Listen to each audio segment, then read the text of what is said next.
आप देख रहे हैं हिमाचल खबरनामा। मैं हूं आपके साथ दीक्षा शर्मा। सबसे पहले नजर डालते हैं कुछ खास सुर्खियों पर।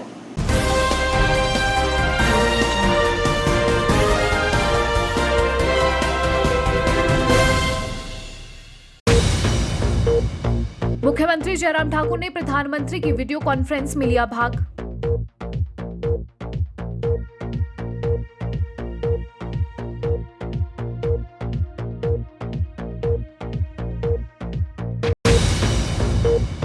कांग्रेस प्रदेश अध्यक्ष कुलदीप सिंह राठौर ने सरकार पर कोरोना से निपटने में नाकाम होने के लगाया आरोप।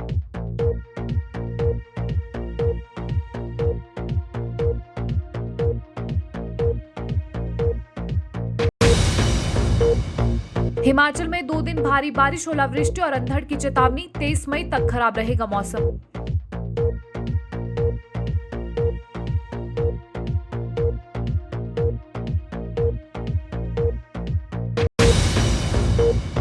कोरोना वैक्सीन लगवाने के लिए शिमला के माल रोड पर उमड़ी भीड़, सोशल डिस्टेंसिंग की उड़ी धज्जियां।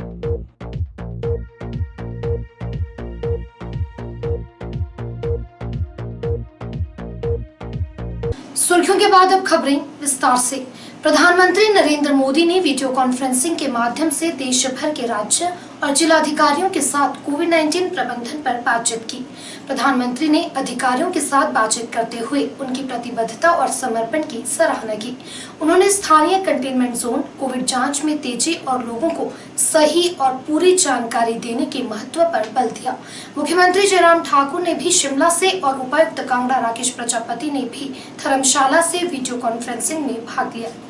हिमाचल में कांग्रेस ने जयराम सरकार के खिलाफ मोर्चा खोल दिया है। धारा 144 के बीच कांग्रेस अध्यक्ष कुलदीप सिंह राठौर, शिमला शहरी अध्यक्ष जितेंद्र चौधरी, ग्रामीण अध्यक्ष यशवंत छाष्टा के साथ रिज मैदान स्थित महात्मा गांधी की प्रतिमा के समक्ष धरने पर बैठे और सरकार से प्रदेश में कोरोना संक्रमण से बचाव के लिए टीकाकरण अभियान और कोरोना टेस्टिंग में तेजी लाने की मांग की। कांग्रेस ने सरकार पर कोरोना से निपटने में नाकाम होने के आरोप लगाए हैं। कांग्रेस अध्यक्ष कुलदीप सिंह राठौर ने कहा कि कांग्रेस को मजबूर होकर धरने पर बैठना पड़ रहा है। प्रदेश में हालात बेकाबू हो रहे हैं। अब कोरोना गांव तक पहुंच गया है और सरकार इससे निपटने में पूरी तरह से नाकाम साबित हो रही है। कांग्रेस प्रदेश अध्यक्ष कुलदीप सिंह राठौर ने कोरोना टीकाकरण अभियान पर प्रदेश सरकार को घेरते हुए सरकार के पास पर्याप्त वैक्सीन न होने के आरोप लगाए हैं। राजधानी के रिज मैदान स्थित बापू की प्रतिमा के समक्ष विरोध जताते हुए कांग्रेस प्रदेश अध्यक्ष कुलदीप सिंह राठौर ने शांतिपूर्ण प्रदर्शन किया। उन्होंने कहा कि देश की तर्ज पर ही अब हिमाचल में भी कोरोना संक्रमण के मामलों में लगातार इजाफा हो रहा है, जिससे निपटने में प्रदेश सरकार पूरी तरह असफल रही है। राठौर ने सरकार के कोरोना वैक्सीन की दूसरी खुराक का समय 45 दिन से 72 दिन करने पर भी हैरानी जताई है। उन्होंने सरकार से पूछा है कि क्या समय अवधि किसी स्वास्थ्य विशेषज्ञ की सलाह से बढ़ाई गई है या देश में टीकों की कमी के कारण इसकी अवधि को बढ़ाया गया है। उन्होंने कहा कि सरकार इस बारे में लोगों को गुमराह कर रही है क्योंकि सरकार कोरोना टीकाकरण प्रबंध में पूरी तरह विफल रही है। कोरोना कर्फ्यू लगा है, इसमें भी कितनी विसंगतियां हैं वो हम बार बार इंगित कर चुके हैं और मुझे लगता नहीं कि ये जो कोरोना कर्फ्यू है इससे जो है लगाम लग पाई है। गांव में स्थिति और ज़्यादा बदतर है। शहरों में तो सिस्टम लगभग कोलैप्स हो गया है, गांव में तो मेडिकल सिस्टम है ही नहीं। लगातार गांव में मामले बढ़ रहे हैं, कोई टेस्टिंग की सुविधा है नहीं। हमने बार बार मुख्यमंत्री जी को कहा कि टेस्टिंग जो है सुविधा गांव तक होनी चाहिए, लेकिन ऐसा हुआ नहीं। और आप अगर देखेंगे कि जो टेस्ट हो भी रहे हैं उनकी रिपोर्ट एक एक हफ्ते बाद आ रही है, उस रिपोर्ट का कोई मतलब नहीं रहता। हमने पिछले कल मांग की, हालांकि आज मुख्यमंत्री जी ने कहा कि 36 घंटे के अंदर अंदर रिपोर्ट आएगी नहीं आएगी ये भविष्य के गर्भ में, लेकिन हमारी ये मांग है कि जो भी रिपोर्ट है वो कम से कम 24 घंटे के अंदर अंदर जो है आनी चाहिए। टेस्टिंग ज़्यादा से ज़्यादा जो है होनी चाहिए। उसी तरह से मैं अगर कहूँ कि सरकार का जो टोटल मेडिकल सिस्टम है वो कोलैप्स हो गया है, दवाइयाँ अवेलेबल नहीं है।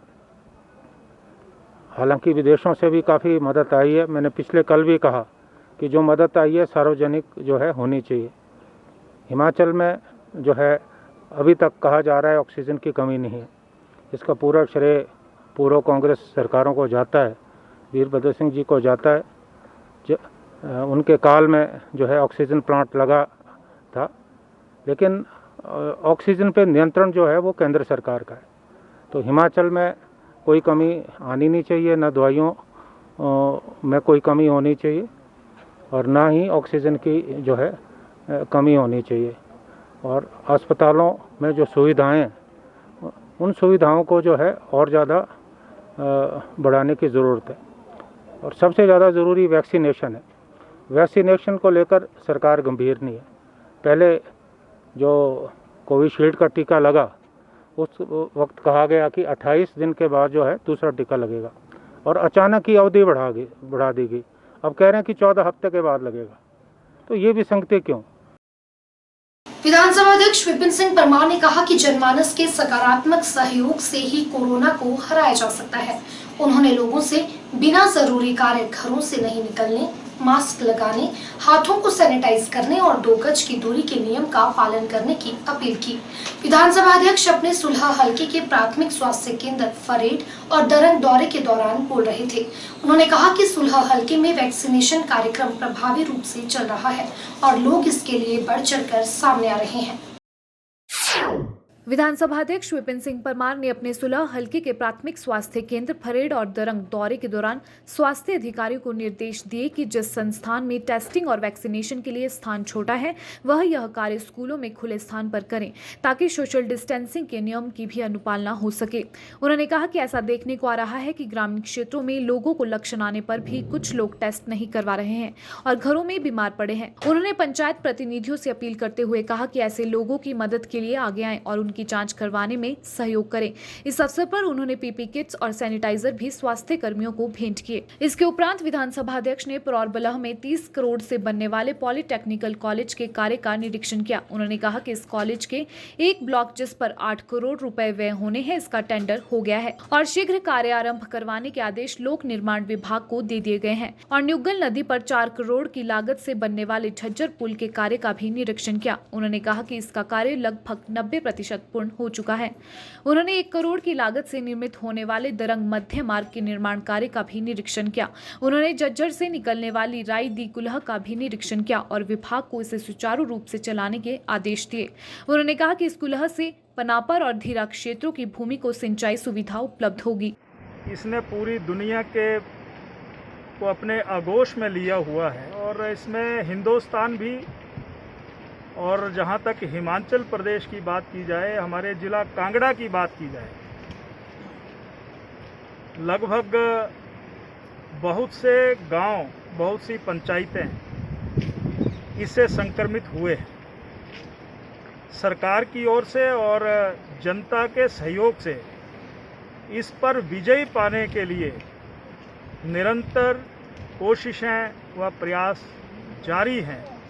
पर एक ही आह्वान और निवेदन करना चाहता हूं कि इस महामारी पर अगर विजय प्राप्त करनी है तो आम जनता का सहयोग बहुत ज़रूरी है। मास्क लगा करके रखें, भीड़ में ना जाएं और शादी ब्याह में भी जो निर्धारित संख्या है उसकी पालना करें। एक तो मैं ये कहना चाहता हूँ और दूसरा मैं ये कहना चाहता हूँ कि जो हमारे ऐसे लक्षण लोगों को दिखाई दे रहे हैं, लग रहा है कि मुझे जुकाम है, सर्दी है, शरीर टूट रहा है, छाती भारी है, तो वो घर में बैठे हुए समय ना गुजारें। अस्पताल में अपना प्रारंभिक जांच जरूर करवा लें ताकि शुरू में ही उनकी बीमारी का उपचार, इलाज करवा दिया जाए। ये मैं जनता जनार्दन से विशेष आग्रह करना चाहता हूँ। आज मैं सुबह के समय पीएचसी फरेड गया था और उसके उपरांत प्राइमरी हेल्थ सेंटर दरंग में गया था वहाँ पर जो वैक्सीनेशन टीकाकरण का काम हो रहा है, मैं इतना ही कहना चाहता हूँ कि लगभग अधिकतर स्थानों पर, अधिकतर पंचायतों में हमारे स्वास्थ्य विभाग ने इस काम को, जो लक्ष्य है उसके, वो बिल्कुल नज़दीक पहुंच गए हैं। लोगों का बहुत सहयोग मिल रहा है, ये मैं कहना चाहता हूं। और उसके उपरांत मुझे आज जो पॉलिटेक्निक कॉलेज परौर में बनने जा रहा है, उसका जो एक ब्लॉक 8 करोड़ रुपए का बनेगा, कुल लागत उसके आगे वाले ब्लॉक्स की, उसके एडमिनिस्ट्रेटिव ब्लॉक की, उसके हॉस्टल्स की लगभग 30 करोड़ है। परंतु जो पहला ब्लॉक बनेगा उसका भी मैंने निरीक्षण किया है, और उसके उपरांत मैं जहां पर खड़ा हूं, 2 पंचायतों को और 2 इलाके के लोगों को जोड़ने वाला ये सुला जज्जर परौर का पुल, जो वर्षों से इंतज़ार था, अब वो इंतज़ार चंद महीनों के बाद ख़त्म होने वाला है। दूरी ख़त्म हो जाएगी, लोगों का आवागमन जो न्युगल खड्ड के बरसात में पानी का बहाव ज़्यादा होने के कारण रुक जाता था, वो सुविधा मिलेगी। 4 करोड़ रुपए की लागत से ये पुल का निर्माण हुआ है। सुंदर, बढ़िया, अच्छा पुल बना है। ये भी मैंने यहाँ पर निरीक्षण किया है। कोरोना कर्फ्यू के दौरान कानून व्यवस्था सुचारू बनाए रखने के लिए पुलिस योजनाबद्ध ढंग से काम कर रही है। प्रत्येक थाना क्षेत्र में बनाए गए कंटेनमेंट जोन में पुलिस प्रशासन 24 घंटे निगरानी रखे हुए है। अतिरिक्त पुलिस अधीक्षक बिलासपुर अमित शर्मा ने जिला में कोरोना कर्फ्यू के दौरान व्यवस्थाओं के बारे में जानकारी दी।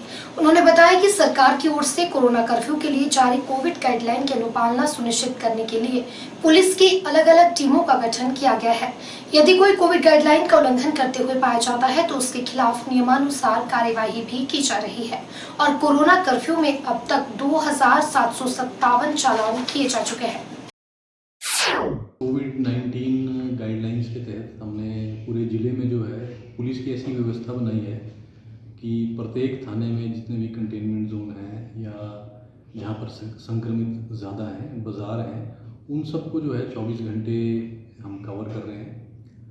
वाहन है थाने का 2 पहिया 4 पहिए वाला, वो लगातार जो है मूवमेंट में रहेगा। मूवमेंट में वो सारी जगहें चेक करेगा बारी बारी। अलग अलग टीमें हैं जो शिफ्ट के अनुसार सारा अपना इलाका कवर कर रही हैं और जो भी कार्रवाई बनती है वो कर रहे हैं। इसी के तहत अभी तक जो है जब से ये कोविड-19 का कर्फ्यू लागू हुआ है 2753 चालान किए जा चुके हैं गाइडलाइंस फॉलो ना करने के लिए, तथा जो भी कार्रवाई इसके अलावा बनती है वो भी की गई है। जैसे कई दुकानें जो हैं सील की गई हैं जिन्होंने आदेशों की अवहेलना की है।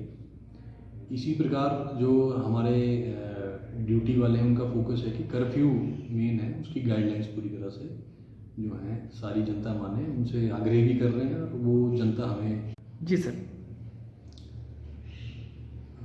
नशे के खिलाफ जो मुहिम है वो जिला पुलिस की जारी है। इसमें जो हमारे SIO इंचार्ज इंस्पेक्टर भूपिंदर, उन्होंने काफ़ी अच्छा काम किया है और पिछले 5 दिनों में इन्होंने 2 बड़े केस दिए हैं और आगे भी जो है नशे के खिलाफ सख्त कार्रवाई होती रहेगी। हिमाचल किसान सभा के राज्य अध्यक्ष डॉक्टर कुलदीप सिंह तंवर, किसान सभा के पूर्व राज्य सचिव एवं विधायक राकेश सिंघा ने सरकार से मांग की है कि फूलगोभी और कुछ ही समय में तैयार होने वाली अन्य सब्जियों के लिए न्यूनतम समर्थन मूल्य की दर पर खरीद को सुनिश्चित किया जाए। शिमला स्थित माकपा कार्यालय में आयोजित संयुक्त प्रेस वार्ता के दौरान माकपा नेताओं ने कहा कि एक ओर बेमौसमी बारिश और ओलावृष्टि से किसानों की फसलों को भारी नुकसान पहुंचा है, तो वहीं दूसरी ओर सरकार किसानों के प्रति उदासीन और असंवेदनशील बनी हुई है। पत्रकार वार्ता के दौरान राकेश सिंघा ने कोविड से निपटने के लिए सरकार की तैयारियों पर भी चिंता जाहिर की और कहा कि सरकार ने समय रहते आपातकाल से निपटने के लिए ढांचा तैयार नहीं किया है। वहीं नए प्रोटोकॉल में ड्यूटी के बाद क्वारंटीन करने की बाध्यता हटाकर सरकार ने स्वास्थ्य कर्मियों पर कार्य का अतिरिक्त बोझ बढ़ा दिया है। सरकार का ध्यान आकर्षण करने के लिए जो 26 तारीख जब 6 महीने पूरे हो जाएंगे तो निश्चित रूप में अपने गांव में बैठकर और अपने खेत में रहकर वो जो मुख्य मुद्दे हैं जो हिमाचल प्रदेश से ताल्लुक़ रखते हैं, मिनिमम सपोर्ट प्राइस का क्वेश्चन है, इन 3 कानून को वापस लेने का तो प्रश्न रहेगा, लेकिन जो यहाँ पर ठोस समस्या है किसान की उसको भी रखेगा। जैसे तनवर जी ने कहा था कि ये गोभी का रेट नहीं मिल रहा है, जो ओलावृष्टि हुई है, जो बर्फ़ से नुकसान हो गया, उसकी पूर्ति की मांग होगी। और ये जो महंगाई हो गई है ये आसमान से भी अब आगे चलेगी, उसको भी कॉम्पनसेट करने की बात कहेंगे। किस तरह की व्यवस्थाएं हैं सर, स्वास्थ्य व्यवस्थाएं प्रदेश में? अगर देखो, स्वास्थ्य पर जितना कम बोले उतना बेहतर है, क्योंकि जब हम बोल लेते हैं तो वो ऐसा लगता है सरकार को कि भाई हम सिर्फ बोलने के लिए बोल रहे हैं। ऐसा नहीं है, ऐसा नहीं है। हम क्लियर करना चाहते हैं कि जिस तरीके से किसी भी चुनी हुई सरकार को कार्य करना चाहिए था वो नहीं हो पा रहा है। यानी हम जानते हैं कि भाई धन की कमी की वजह से ये हो रहा है या किसी और वजह से।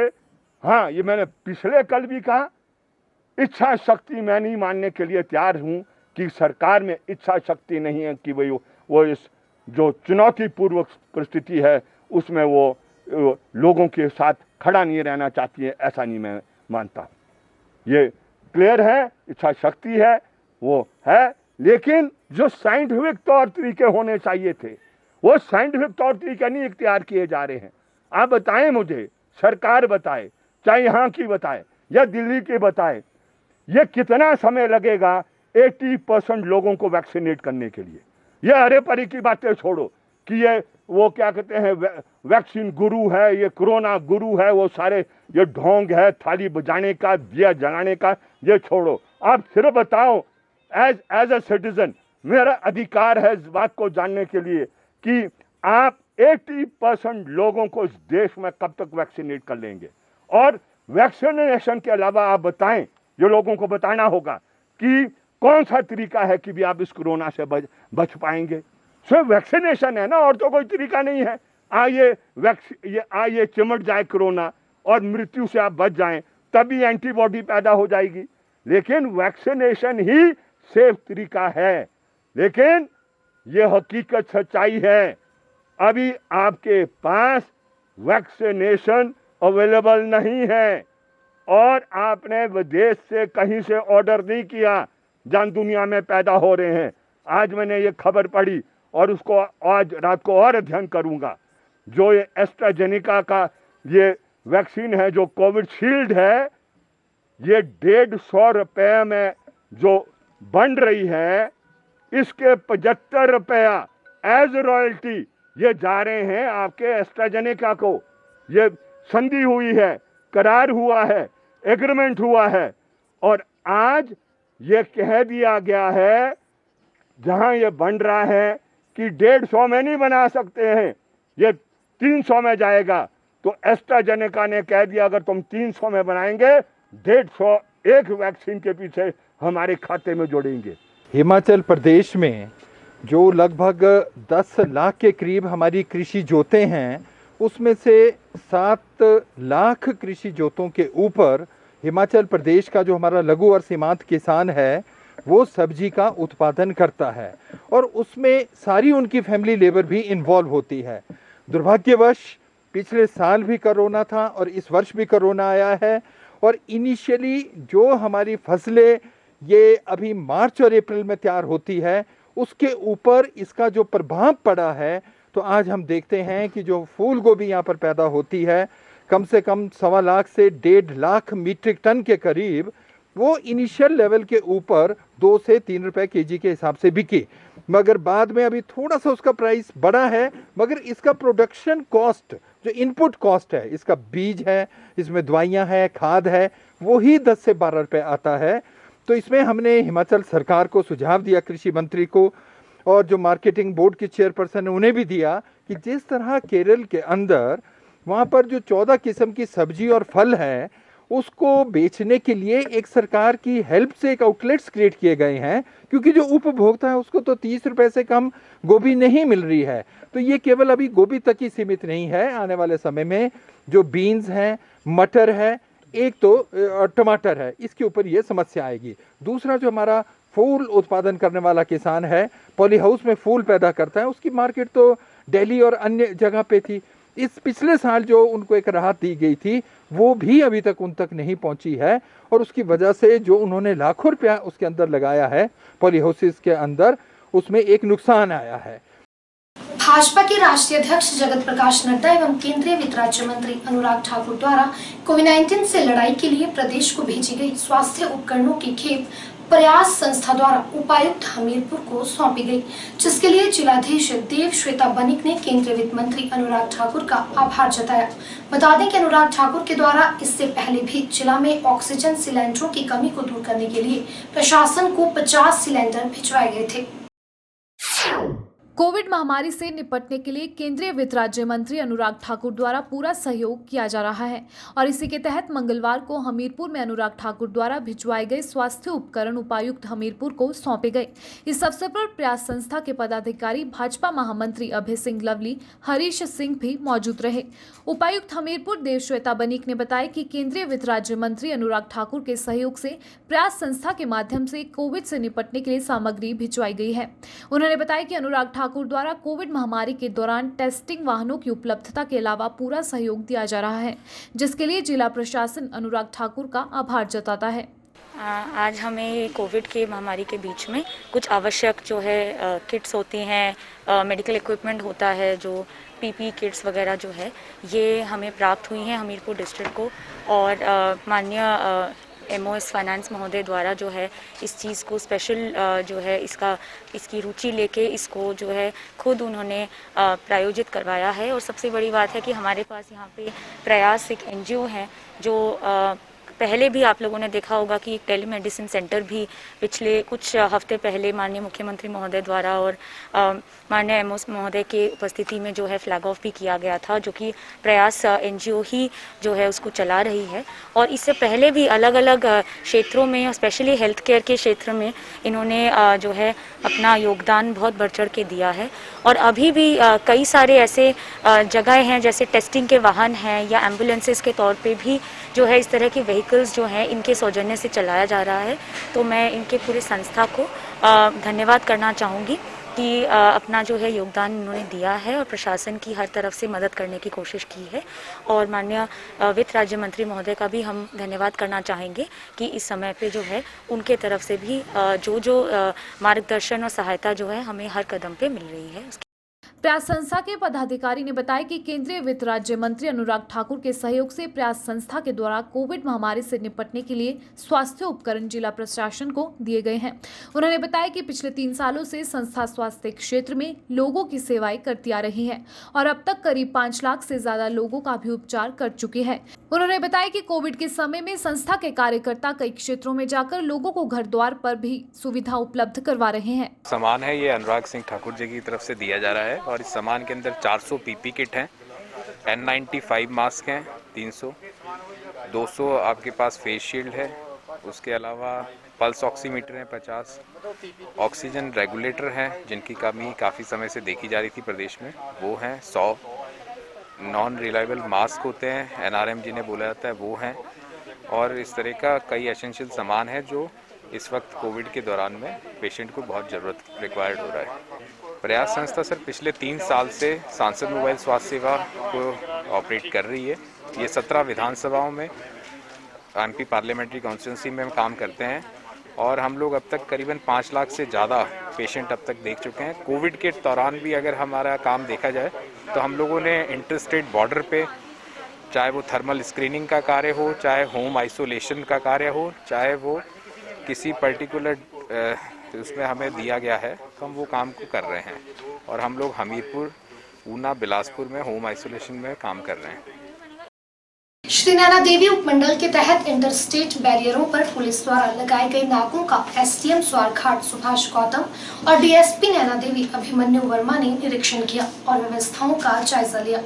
एसडीएम सुभाष गौतम ने बताया कि सभी इंटरस्टेट बैरियरों पर पुलिस द्वारा नाके लगाए गए हैं और पुलिस कर्मी हर गतिविधि पर अपनी नजर बनाए हुए हैं। श्री नैना देवी जी उपमंडल के तहत विभिन्न स्थानों पर हमने इंटरस्टेट नाकाज लगाए हैं। उनके निरीक्षण के लिए डीएसपी साहब के साथ जो है हम राउंड पे हैं कि व्यवस्थाएं जो है वो सही तरीक़ों से चल रही है, किसी तरह के जो दिशा निर्देश हैं उनके बारे में प्रॉपर पालना हो रही है, या कोई जो हमारे ऑन ड्यूटी कर्मचारी हैं उनको दिशा निर्देशों के बारे में पूरी तरह से जानकारी हो, कोई कन्फ्यूजन हो तो उसको क्लियर किया जाए। तो इसके संबंध में ही व्यवस्थाओं को देखने के लिए जो है समस्त नाकों पे आज हम जा रहे हैं। पुलिस के जो मंडल के मुखिया हैं, डीएसपी साहब, वो भी साथ में हैं। और अभी हम गड़ा मोड़ा का निरीक्षण करके आए हैं। वहाँ भी जो समस्याएं ऑन ड्यूटी पर्सनल को आती हैं या लोगों को आती हैं उनको रिजॉल्व करने के उपरांत अभी बहल नाके पे आए हैं। इसके उपरांत जो उपमंडल में अलग और नाके लगे हैं, चाहे वो टोबा में है या आपके बरमला में है या फिर आपके सहेला घोड़ा में है, ये बाकी नाकों का भी जो है निरीक्षण करेंगे और व्यवस्थाओं की जो है जांच करेंगे। प्रदेश भर में जहां कोरोना महामारी के कारण लोग सहमे हुए हैं, तो वहीं कुछ लोग आपदा की इस घड़ी में भी अवसर तलाशने से बाज नहीं आ रहे हैं।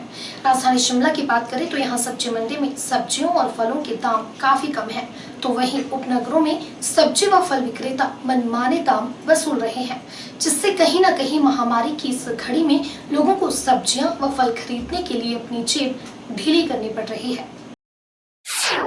सब्जी विक्रेताओं द्वारा मनमाने रेट वसूलने पर गत वर्ष जिला प्रशासन द्वारा सब्जियों और फलों की रेट लिस्ट जारी की जाती थी, लेकिन इस वर्ष कोरोना कर्फ्यू के दौरान प्रशासन की तरफ से ऐसी कोई पहल नहीं की गई है, जिस वजह से सब्जी और फल विक्रेता लोगों से मनमाने दाम वसूल रहे हैं। वहीं जब इस बारे में उपायुक्त शिमला आदित्य नेगी से बात की गई तो उन्होंने कहा कि इस वर्ष जिला प्रशासन कोविड टीकाकरण पर अपना ध्यान केंद्रित कर रहा है, जिस वजह से सब्जियों व फलों की रेट लिस्ट जारी नहीं की जा रही है। हालांकि उन्होंने कहा कि संबंधित विभाग की टीम समय समय पर बाजार का औचक निरीक्षण करके दुकानों के बाहर रेट लिस्ट न लगाने वालों और उपनगरों में सब्जियों और फलों के मनमाने दाम वसूलने वालों के खिलाफ नियमानुसार कार्रवाई कर रही है। कि जो हम फल सब्जियों के जो रेट फिक्स करते हैं उसमें मिनिमम और मैक्सिमम होता है, तो लोग जो है मिनिमम और मैक्सिमम के बीच में कोई भी रेट ले सकते हैं, पर अगर मैक्सिमम से ज़्यादा कोई अगर वसूल करता है तो डेफिनेटली जो है उनके विरुद्ध कार्रवाई की जाती है। तो इसी संदर्भ में जो है डेली बेसिस पे जो है हमारे डीएफएससी और उनकी टीम सारे क्षेत्रों में दौरा कर रही है और सारे क्षेत्रों में जहाँ पे भी कहीं ऐसा पाया जा रहा है कि वहाँ रेट जो है ज़्यादा लिए जा रहे हैं या जो है सब्जी और फल वगैरह जो है अच्छी क्वालिटी की नहीं है, तो वो सब्जियाँ वगैरह जब्त भी की जा रही हैं और उसके अलावा जो है उनके ऊपर कार्रवाई भी की जा रही है। तो ये डेली बेसिस पे ये कार्रवाई हो रही है। हिमाचल प्रदेश की राजधानी शिमला के मॉल रोड पर मंगलवार को कोरोना टीकाकरण के लिए लोगों की भीड़ उमड़ गई। इस दौरान सोशल डिस्टेंसिंग की धज्जियां उड़ती साफ देखी गई। बता दें कि प्रदेश में 18 से 45 साल व इससे अधिक आयु वर्ग के लोगों का टीकाकरण किया जा रहा है। इसके अलावा नए शामिल फ्रंटलाइन वर्करों का भी टीकाकरण किया जा रहा है। टाउन हॉल में बनाए गए टीकाकरण केंद्र में मंगलवार को वैक्सीन लगवाने के लिए लोगों की भीड़ उमड़ पड़ी। यहाँ तक मामला धक्का मुक्की तक पहुँच गया। लोगों को सोशल डिस्टेंसिंग का पालन करवाने के लिए पुलिस को भी कड़ी मशक्कत करनी पड़ी। पुलिस के बार बार मना करने पर भी लोग सोशल डिस्टेंसिंग का पालन किए बिना कतारों में खड़े रहे। मैं वार्ड नंबर 1 भराड़ी में काम करता हूँ सर, सफाई कर्मचारी के पद पर नियुक्त हूँ। रोड में सफाई करता हूँ सर, झाड़ू लगाता हूँ और लोग अपने घरों में सोते हुए होते हैं जब हम रोड पर पहुँच जाते हैं सर और सफाई करते हैं। हमें कोरोना योद्धा बताया जाता है और जो है आज हमारे को टीका लगाने के लिए बुलाया गया है, यहाँ सब ने बुलाया है। तो अब हम लाइन में खड़े सर, हमारा कोई फ़ायदा नहीं तो नज़र आ नहीं रहा, इसकी वजह से हम लाइन में खड़े, पहले काम करके आए, अपने लाइन में खड़े और अभी तक हमारा नंबर नहीं आया। पीछे भी कई लोग हैं जो कल भी आए थे बेचारे और जो है लाइन में लग के खड़े चले गए थे, आज फिर लाइन में लगे हुए काम करके आए हैं और उनका नंबर भी नहीं आया। अभी हमसे पीछे खड़े हैं, हम उनसे आगे खड़े हैं। हम सुबह 10 बजे से खड़े हुए हैं और कोई 3 बार लाइन से टूट चुकी है हमारी, फ्रंट पे जाते फिर पीछे भेज देते हैं। हमारे लिए कोई सुविधा है नहीं। वार्ड नंबर 1 है कहने को, पर वार्ड नंबर सबसे पीछे खड़े हैं। कोई फ़ायदा नहीं है यहाँ पर खड़ा होकर। अब घर जाए तो फिर बोलते हैं कि सैलरी नहीं आएगी, ये नहीं आएगा। ऑब्जेक्शन उठा रखा हर चीज़ का, पर हमें कोई सुविधा नहीं मिल रही। अरे हम भी स्टाफ के बंदे हैं तो हमारा फ्रंट पे नंबर आना चाहिए। वार्ड नंबर 1 है तो हमारा पहला राउंड आना चाहिए। हमें कोई सुविधा ही नहीं दे रहे, ना कोई सीनियर कुछ कर रहे, ना जूनियर कुछ कर रहे, कोई कुछ नहीं कर रहा। हम बेकार खड़े हैं आगे। आज का भी कोई भरोसा नहीं कि आएगा या नहीं आएगा नंबर। कोविड-19 महामारी की इस जंग में सरकार व प्रशासन का सहयोग करने के लिए निजी संस्थाएं भी आगे आ रही हैं। इसी के चलते सर्व सेवा केंद्र अकादमी हमीरपुर द्वारा कोविड-19 संबंधी आईईसी एवं टेस्टिंग प्रक्रिया के सुचारू संचालन के लिए एक वाहन उपायुक्त देवश्वेता बनिक के माध्यम से स्वास्थ्य विभाग को सौंपा गया। इस अवसर पर देवश्वेता बनिक ने कहा कि स्किल इंडिया के क्षेत्र में कार्य कर रही सीएससी अकादमी द्वारा उपलब्ध करवाया गया यह वाहन सूचना, शिक्षा एवं संप्रेषण गतिविधियों के लिए उपयोगी रहेगा। वहीं सैंपल टेस्टिंग गतिविधियों में भी बखूबी इसका उपयोग किया जा सकेगा। उन्होंने सीएससी अकादमी के इस प्रयास की सराहना करते हुए कहा कि अकादमी का यह प्रयास जिला में आईईसी गतिविधियों एवं सैंपल टेस्टिंग को बढ़ावा देने में महत्वपूर्ण भूमिका अदा करेगा।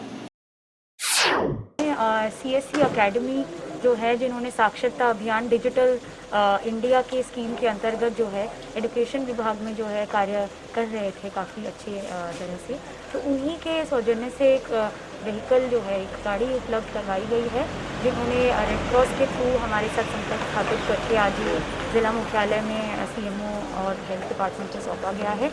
और ये ऐसी व्हीकल है जिसको हम आईसी और टेस्टिंग कियोस्क के हिसाब से यूज़ कर सकते हैं। और मैं आभार प्रकट करना चाहूँगी जो सीएससी अकेडमी है, उन्होंने काफ़ी इनोवेटिव अपना अप्रोच लगाते हुए किसी और पर्पस के लिए यूज़ की जा रही वाहन को जो है बहुत अच्छे तरीके से जो है इस तरह की टेस्टिंग कियोस्क में तब्दील किया है और उनकी सर्विसेज भी ऑफर की हैं। और मैं समझती हूँ कि हमारी टेस्टिंग की प्रक्रिया को और सुचारू रूप से चलाने के लिए आईसी एक्टिविटीज़ को और बढ़ावा देने के लिए हमारे बहुत काम आएगी हमीरपुर डिस्ट्रिक्ट में। इसीलिए हम कंसर्न जो है अकेडमी है उनको बहुत बहुत धन्यवाद करते हैं। पंचायत का हर गांव, हर परिवार कोरोना महामारी से बचा रहे, इसके लिए अर्की उपमंडल की ग्राम पंचायत देवरा द्वारा हर घर सैनिटाइज मुहिम शुरू की गई है। इस मुहिम के तहत देवरा पंचायत के 5 वार्डों में वार्ड सदस्यों के अगुवाई में घर घर को सैनिटाइज किया जा रहा है। ग्राम पंचायत देवरा के प्रधान रूप सिंह ठाकुर ने कहा कि कोरोना महामारी से लोगों की सुरक्षा के लिए पंचायत सजग है। इसी को ध्यान में रखते हुए पंचायत के हर घर को सैनिटाइज किया जा रहा है। इसके अलावा जरूरतमंद लोगों को मास्क भी वितरित किए जा रहे हैं। उन्होंने सभी लोगों से अपील करते हुए कहा कि सभी कोविड नियमों का सख्ती से पालन करें और संकट की इस घड़ी में एक दूसरे का सहयोग करें। ग्राम पंचायत देवरा के प्रत्येक वार्ड में सभी घरों को इस महामारी से सुरक्षित रखने के लिए पंचायत द्वारा एक मुहिम चलाई गई है, जिसमें सभी घरों को सैनिटाइज किया जा रहा है।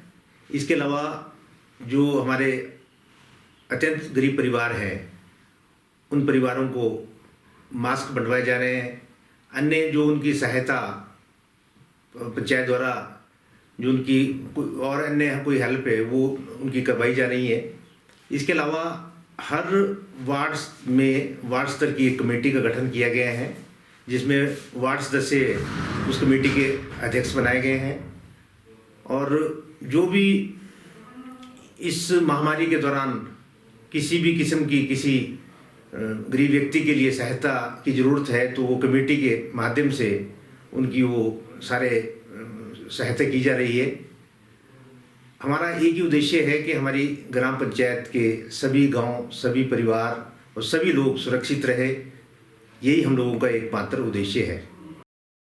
चमियाना वार्ड से जिला परिषद सदस्य लता वर्मा ने कहा कि प्रदेश में 18 से 44 वर्ष के युवाओं को कोविड वैक्सीन तो लगाई जा रही है, लेकिन कोविन पोर्टल किस समय चलेगा उसका समय निर्धारित नहीं किया गया है, जिससे युवाओं को रजिस्ट्रेशन करने में काफी परेशानी उठानी पड़ रही है।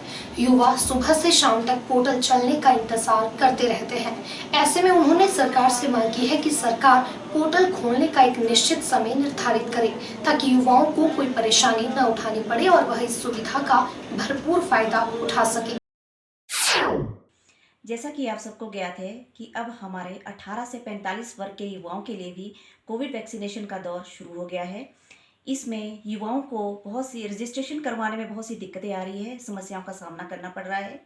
मुझे भी सुबह से लेके बहुत सारी फ़ोन कॉल आई है जिसमें युवाओं ने अपनी समस्या मुझे सुनाई। तो मैं उन युवाओं की तरफ से सरकार से निवेदन करना चाहती हूँ कि जो कोविन पोर्टल सरकार ने इसके लिए जारी किया है उसका एक निर्धारित समय निश्चित किया जाए ताकि हमारे युवा इसका लाभ ले सके।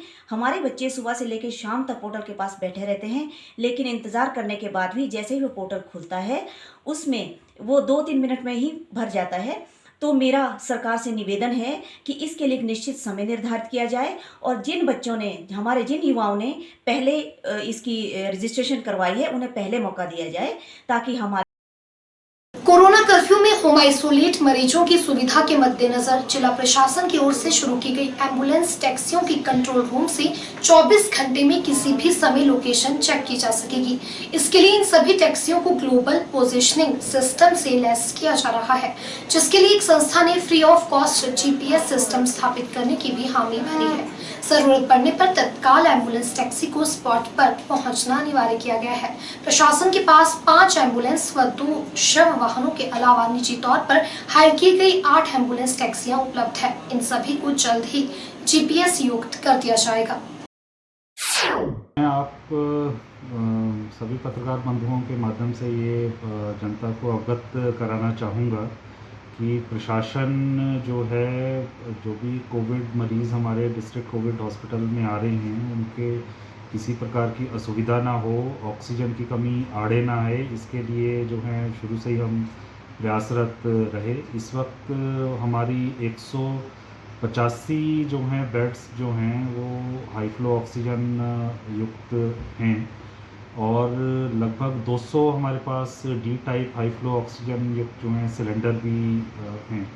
पर इसमें हमने आज 60 सिलेंडर जो हैं इसमें और इजाफ़ा किया है। 30 हमें प्रदेश सरकार की तरफ से जो हैं मुहैया कराए गए हैं और 30 जो हैं हमने यहाँ पे एसीसी सीमेंट प्लांट जो है उनसे अनुरोध किया था। तो अब ये टोटल संख्या 260 हो गई है, जो कि उपचाराधीन मरीजों की तुलना में कहीं ज़्यादा है और अब हम और कंफर्टेबल स्थिति में जो है इस के लिए आ गए हैं।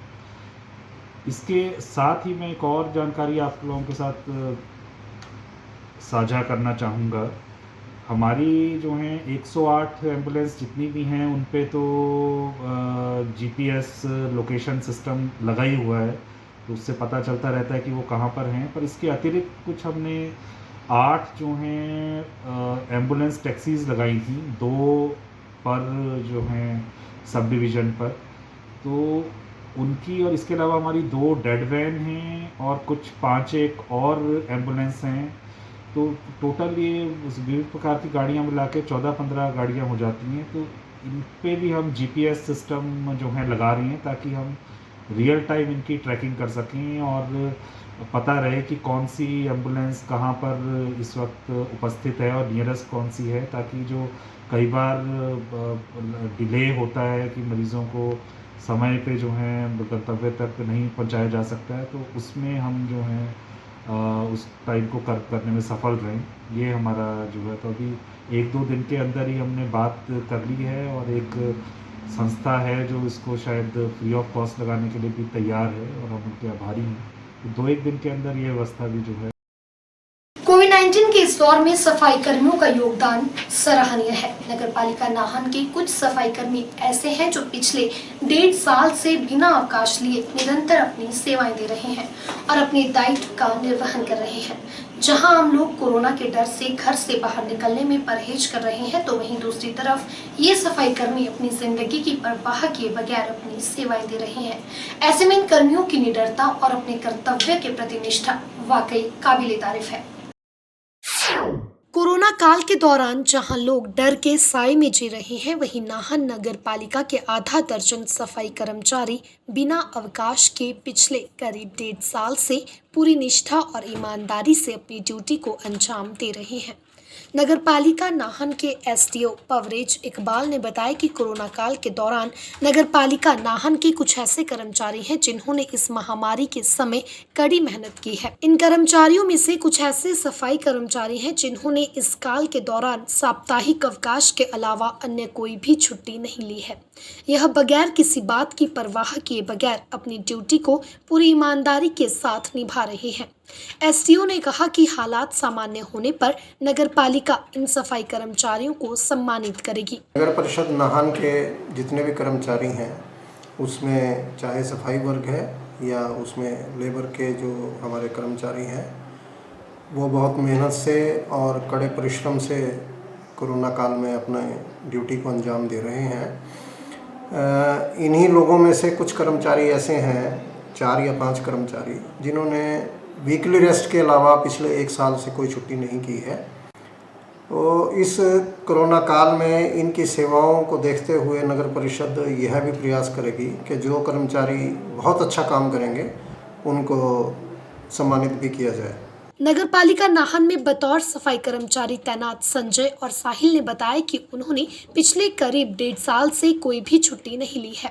उन्होंने बताया कि इस कोरोना काल के दौरान उन्हें सफाई के अलावा कोरोना पॉजिटिव रोगियों का कूड़ा कचरा एकत्रित करने का कार्य भी सौंपा गया है, जिसे वह बखूबी निभा रहे हैं। निश्चित तौर पर इस कठिन समय में इन सफाई कर्मचारियों के कार्य बेहद सराहनीय है, जिनकी जितनी प्रशंसा की जाए उतनी कम है। मेरा नाम साहिल कुमार है और मैं नगर पालिका परिषद में सफाई का कार्य करता हूं और मैंने 1-1.5 साल से छुट्टी नहीं ली है और मैंने जैसे महामारी चल रही है इसमें अपनी पूरी सहयोग दिया है। 1 साल से छुट्टी नहीं की मैंने, जब से मैं ये कोरोना काल चला हुआ, जब से मैं काम कर रहा हूँ और इनका कचरा उठाने की मेरी ड्यूटी लगी हुई है भैया। जो पॉजिटिव है उनका कचरा उठाते हैं हम। कोविड-19 की दूसरी वेव के बीच बढ़ रही संक्रमितों के आंकड़ों के चलते सरकार द्वारा प्रशासन को निर्देश दिए गए हैं कि वे अपने अपने क्षेत्र में कोविड टेस्टिंग प्रक्रिया में तेजी लाएं। इसी के चलते जगह जगह कोविड टेस्टिंग की जा रही है, ताकि आम लोगों को कोरोना टेस्ट करवाने में किसी परेशानी का सामना न करना पड़े। राजधानी शिमला के कसुम्पटी वार्ड के लोगों को भी कोरोना टेस्टिंग की सुविधा घर द्वार मिल सके, इसके लिए क्षेत्र में समय समय पर लोगों के कोरोना टेस्ट लिए जा रहे हैं। हिमाचल प्रदेश में कोरोना के बढ़ते मामलों के बीच टेस्टिंग प्रक्रिया में भी तेजी लाई गई है। जगह जगह कोविड टेस्टिंग के लिए व्यवस्था की गई है। राजधानी शिमला के अंतर्गत आने वाले कसुम्पटी क्षेत्र में भी बढ़ते कोरोना संक्रमित मामलों को देखते हुए लोगों के कोरोना सैंपल लिए गए। पूर्व महापौर व स्थानीय पार्षद राकेश शर्मा ने बताया कि उनके वार्ड में पहले भी 2 बार कोविड टेस्टिंग की सुविधा लोगों को दी गई थी और अब एक बार फिर स्थानीय लोगों को यह सुविधा वार्ड में ही उपलब्ध करवाई जा रही है, ताकि लोगों को कोविड टेस्ट करवाने के लिए कहीं और न जाना पड़े। वहीं उन्होंने प्रदेश के युवाओं को भी कोरोना वैक्सीन लगवाने के लिए प्रदेश के मुख्यमंत्री जयराम ठाकुर का आभार जताया। पिछले कुछ दिनों से कोविड के पेशेंट बार बार मिलने के बाद फिर इनके वेलफेयर ऑफिसर, तिब्बतन कॉलोनी के वेलफेयर ऑफिसर और तिब्बतन कॉफी के मिनिस्ट्री के लोगों के साथ बातचीत करने के बाद हमने एक सामूहिक ड्राइव किया था कि इनकी प्रॉपर टेस्टिंग की जाए। तो ये आज उसमें तीसरे चरण में आज टेस्टिंग हुई है। यहाँ पे आज 31 लोगों की टेस्टिंग हुई है। लगभग यहाँ पे हमने 100 से ऊपर लोगों की टेस्टिंग कराई, जिसमें से पहले 2 दफ़ा जब टेस्टिंग हुई थी उसमें से 30-32 लोग यहाँ पे पॉजिटिव निकले थे। उसके बाद प्रशासन से मिलके हमने इस एरिया को कॉर्डन कर दिया था, लोगों को यहाँ पे समझा दिया था कि अब आप लोग जो है कम से कम 17 दिन जो है बिल्कुल बाहर ना निकलें। किसी भी चीज़ की इनको आवश्यकता हो ये हमारे से भी कॉन्टैक्ट कर सकते हैं और इनके जो सामान वगैरह भी और दवाइयाँ भी इनके जो है बिल्कुल गेट तक पहुंचाई जा रही हैं। और आज की रिपोर्ट के बाद अगर कोई लोग पॉजिटिव निकलते हैं, रिपोर्ट आने के बाद उनको भी उसी ढंग से जो है दवाइयाँ वगैरह उपलब्ध कराई जाएंगी। हिमाचल खबरनामा के इस अंक में इतना ही। नमस्कार।